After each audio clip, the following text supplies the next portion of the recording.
기시다 후미오 일본 총리가 오늘 처음으로 후쿠시마 제1원전을 찾아 오염수 해양 방류 설비를 시찰했습니다. 방류 안전 대책을 점검하고 도쿄전력 측과 의견을 나눴는데 사실상 막판 현장 점검으로 일본 정부는 조만간 방류 시일을 확정할 걸로 보입니다. 도쿄 현지 연결합니다. 김세호 특파원. 네, 도쿄입니다. 네, 기시다 총리가 오늘 후쿠시마 제1원전을 방문했다고 하는데 이제 방류 시점을 결정할 때가 됐다라는 의미로 받아들여도 될까요?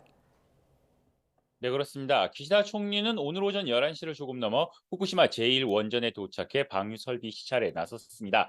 기시다 총리는 시찰 뒤 가진 약식 기자회견에서 처리수 방류 설비와 오염수를 처리하는 알프스를 돌아보고 안전성 대책에 대한 보고를 받았다고 밝혔습니다. 알프스 방류에 대해서는 장기에 걸친 안전성 확보와 풍문 피해 대책과 관련해 도쿄전력이 긴장감을 갖고 대처하기를 당부했다고 전했습니다. 그러면서 국제사회에도 IAEA의 보고서 내용을 포함해 과학적 근거로 투명성을 가지고 정중히 정보 발신하겠다는 입장을 되풀이했습니다. 또 해양 방류에 반대 의사를 지속적으로 밝혀온 어민단체와도 직접 만나겠다는 뜻을 밝혔는데요. 이르면 내일이라도 전국업협동조합 연합회 측과 만나겠다고 말했는데 구체적인 내용은 조율하고 있다고 설명했습니다. 기시다 총리는 모레 22일 가기를 열어 방류 시점을 최종 결정할 것으로 알려졌는데요. 다만 오늘 회견에서 안전성 확보와 소문 피해 대책 상황을 정부 전체적으로 판단해야 한다며 지금 시점에서 구체적인 시기를 언급하는 것은 삼가겠다며 말을 여전히 아꼈습니다.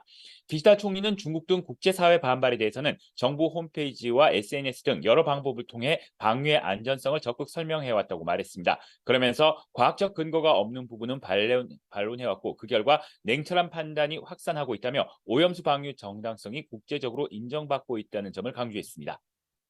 네, 그리고 이번 한미일 정상회담에 대한 일본 각계 반응도 전해주시죠.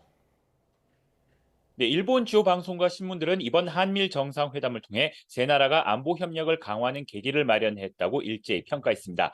특히 삼국 정상이 한미일 파트너십의 신세대를 선언한 것에 의미를 부여하면서 중국과 북한의 동향을 염두에 두고 한미, 미일 동맹과의 전략적 연계를 강화하기로 한 점에 일치했다는 점을 부각했습니다. 또 자위대와 한미 양국군의 공동훈련의 정례화, 북한의 미사일 정보 즉각 공유 체계의 본격 가동, 반도체 공급망과 관련한 정보 공유 체계 구축 등을 주요 성과로 꼽았습니다.